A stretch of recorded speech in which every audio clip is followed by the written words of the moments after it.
Live from GCW's Broadcasting Center in New York City, it's GC News. Gurugram Haryana में 19 फरवरी 2023 को राजस्थान के घाट मीका निवासी नासिर और जुनैद की मौत मामले को लेकर दर्ज की गई एफआईआर एक फिल्मी स्क्रिप्ट से अधिक कुछ नहीं है। यह एफआईआर राजस्थान सरकार में एक मंत्री तथा उसके कुछ लोगों द्वारा साजिश के तहत लिखवाई गई स्क्रिप्ट है, जिनकी मौत हुई यह पेशेवर गौ तस्कर थे। उनकी मौत हुई यह पेशेवर गौ तस्कर के रूप में थे। उनकी मौत दुर्घटना के कारण हुई हत्या हुई है। यह अपने आप में एक संदेहास्पद स्थिति है। जिन लोगों के खिलाफ मुकदमा दर्ज किया गया है उनकी पहचान करने वाला चाय की दुकान पर बैठा हुआ है एक व्यक्ति है। वह व्यक्ति सुबह 6 बजे बता रहा है कि उसने गौर अच्छा दल के इन लोगों को देखा है। बयान दे रहा है कि मारे गए दोनों युवकों को ले जाने वाले गौ तस्कर गौ दल के लोग हैं, जिनमें कोई मानेसर से, कोई मेवात से, कोई हथीन से, कोई होडल से तो कोई पलवल से है। जो लोग मेवात में गौर माता की रक्षा, हिंदू बहन बेटियों की रक्षा, सुरक्षा का जिम्मा उठाते हुए हैं, उन लोगों को चिन्हित करके यह सारा षड्यंत्र रचा गया है। यह सारी बातें विश्व हिंदू परिषद के राष्ट्रीय संयुक्त महामंत्री डॉक्टर सुरेंद्र जैन ने रविवार को मीडिया से बातचीत करते हुए कही। डॉक्टर सुरेंद्र जैन की हत्या के मामले में आरोपी बनाए गए श्रीकांत के घर मरोड़ा पहुंचे और वहां पर राजस्थान पुलिस द्वारा की गई बर्बरता के कारण श्रीकांत की पत्नी के गर्भ में पल रहे बच्चे की हत्या पर शोक व्यक्त किया। साथ ही साथ उन्होंने ये भी बताया कि बर्बरता के कारण श्रीकांत की पत्नी के गर्भ में पल रहे बच्चे की हत्या भी हो गई है। और राजस्थान पुलिस जितनी सुबह सवेरे श्रीकांत के घर पर पहुंची वह अपने दबाव में दर्शाता है कि पुलिस और राजनीतिक दबाव बहुत अधिक था। उन्होंने एक गर्भवती महिला को भी इस घटना में मारा पीटा, जिसके कारण उसके गर्भ में पड़ रहे बच्चे ने भी अपना दम तोड़ दिया। साथ ही साथ विश्व हिंदू परिषद के सारे घटनाक्रम की घोर इस चीज की निंदा करती है तथा मामले में उच्च स्तरीय जांच की भी मांग करती है। यदि सरकार इस मामले में प्रताड़ित किए जा रहे निर्दोष लोगों को नहीं छोड़ती तथा निर्दोषों को परेशान करने राजस्थान सरकार और पुलिस घटनाक्रम में इसको बंद नहीं किया जाता तो 22 फरवरी को हथीन में एक विशाल पंचायत का आयोजन किया जाएगा। Doctor Surendra Jain medical college में उपचाराधीन श्रीकांत की पत्नी से मिलने पहुंचे। वहां पर श्रीकांत की माता दुलारी से बातचीत की तथा उनका कुशल क्षेम पूछा। मेवात पुलिस की बराबर की दोषी। राजस्थान पुलिस द्वारा नगीना साथ में मरोड़ा गांव में की गई बर्बरता के मामले में मेवात पुलिस भी बराबर दोषी है। जिस प्रकार की बर्बरता राजस्थान पुलिस ने की, उस बर्बरता को न केवल मेवात पुलिस द्वारा रोका गया और भी अभी तक श्रीकांत की माता दुलारी की शिकायत पर मुकदमा दर्ज किया गया है, जो मेवात पुलिस को भी संदेह के कटघरे में खड़ा करता है। मेवात पुलिस को चाहिए कि वह उस मासूम बच्चे का पोस्टमार्टम करवाए तथा राजस्थान पुलिस के खिलाफ हत्या का मुकदमा दर्ज करवा के उन्हें तुरंत गिरफ्तार करे। महामंत्री विश्व हिंदू परिषद आज विषय रखेंगे आपके सामने प्रेस वार्ता में। आदरणीय माननीय डॉक्टर सुरेंद्र जी, विषय एक ही चल रहा है। भरतपुर से 200 किलोमीटर दूरी पर हरियाणा के लोहारू में एक जली हुई जीप पाई जाती है, जिसमें 2 कंकाल होते हैं। जीप राजस्थान की है, इसलिए राजस्थान में बैठे लोग अनुमान लगाते हैं ये उन 2 लोगों की है जो कुख्यात गौ तस्कर हैं, गौ हत्यारे हैं, जिन पर कई केस चल रहे हैं। और तुरंत भरतपुर के पहाड़ी थाने में बैठकर एक फिल्मी स्क्रिप्ट लिखी जाती है, किसी राजनीतिक इशारे पर लिखी जाती है। वहां की एक मंत्री, उसका भतीजा वहां बैठकर लिखवाता है और उस स्क्रिप्ट में यह पाया जाता है कि इसकी हत्या करने वाले हरियाणा के बजरंग दल के कुछ लोग हैं। ये वो नाम है जो चर्चित हैं। संपूर्ण मेवात, संपूर्ण गुरुग्राम जिनके नाम से परिचित है। लेकिन कोई मानेसर रहता है, कोई होडल रहता है, कोई पलवल रहता है, कोई हथीन रहता है और उनके नाम लिख दिए जाते हैं। सारे मीडिया में शुरू हो जाता है बजरंग दल ने हत्या की है। बजरंग दल कहां से आ गया ये ध्यान में नहीं आ रहा। हत्या हुई है कि नहीं इसकी कोई जांच नहीं, ये वही है कि नहीं उसकी कोई जांच नहीं, और रिजल्ट पहले आ गया।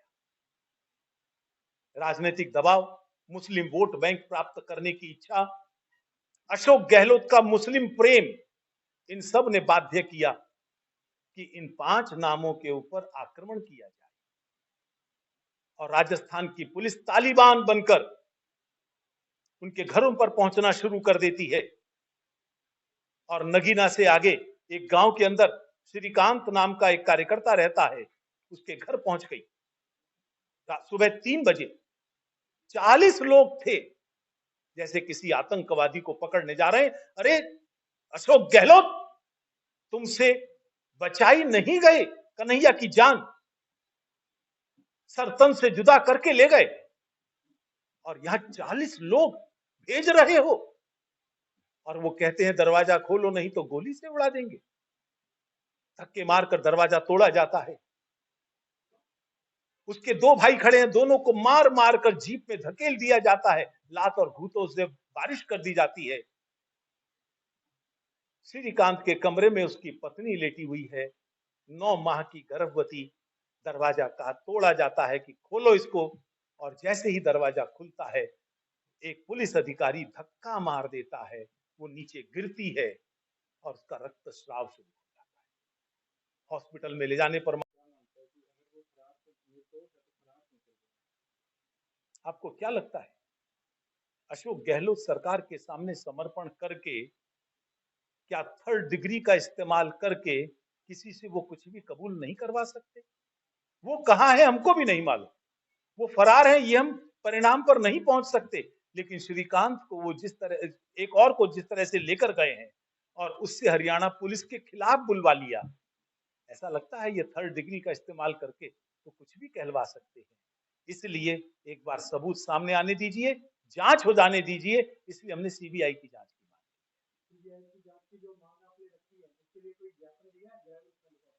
अभी तो आप लोगों के माध्यम से विषय जा रहा है, कल ही की तो बात है। तो हम ज्ञापन भी देंगे, हम कोर्ट में भी जाएंगे और चंडीगढ़ हाई कोर्ट में भी जाएंगे और इधर भी जाएंगे और गुड़गांव के अंदर ज्ञापन दिया जा चुका है। पूरे हरियाणा में, पूरे हरियाणा में दिया। हमको भारतीय संविधान पर पूरा विश्वास है, यहाँ की न्याय व्यवस्था पर पूरा विश्वास है। ये देश मेरा है, यहाँ का संविधान मेरा है। बेशक राजस्थान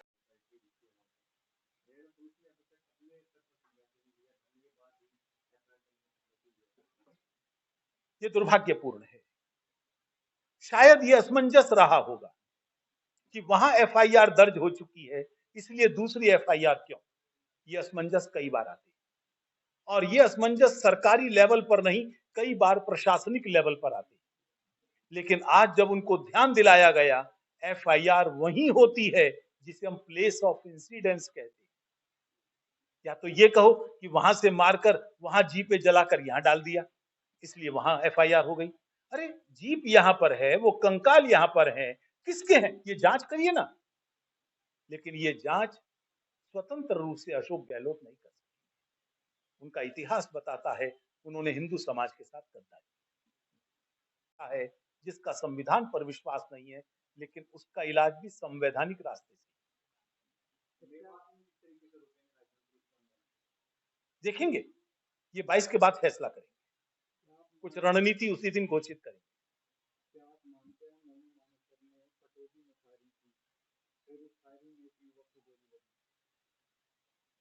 ऐसा जिन लोगों ने केस दर्ज किया है, ये उनका भी मानना नहीं, वो बयान दे चुके हैं।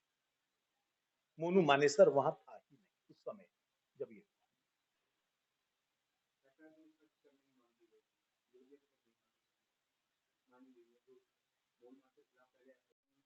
मुझे लगता है कि आज चर्चा मोनू मानेसर पर नहीं होनी चाहिए। एक मोनू मानेसर रुक गया, मेवात में 50 मनु मानेसर और खड़े हो गए।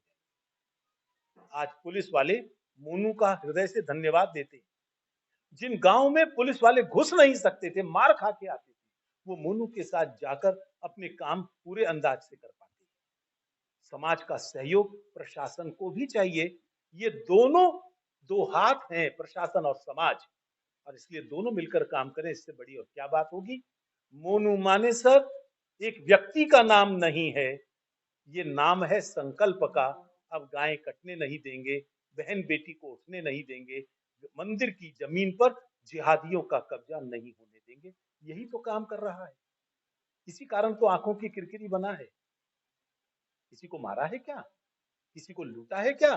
कोई चरित्र किसी का बिगाड़ा है क्या? नहीं।